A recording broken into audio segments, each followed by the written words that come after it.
Say we have an object of mass m, and it's moving on a horizontal surface at speed v naught, and there's a spring here,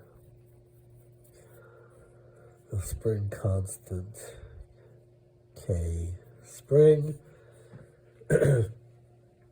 and the object eventually makes contact with the spring and gently compresses the spring.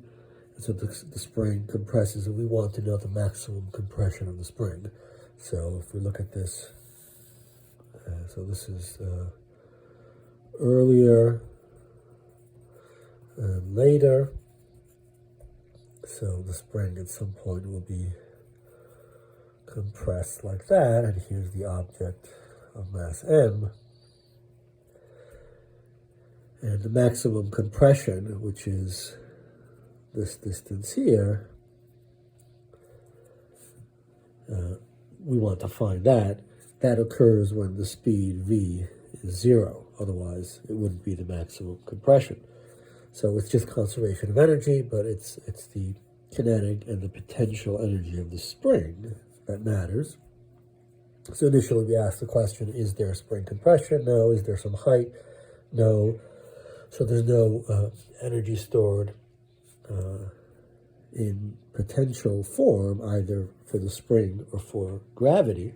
But we do have some kinetic energy, so we have a 1/2 m v naught squared. That's all the energy, and later it's stored as spring potential energy, and that's a 1/2 ks unknown x squared.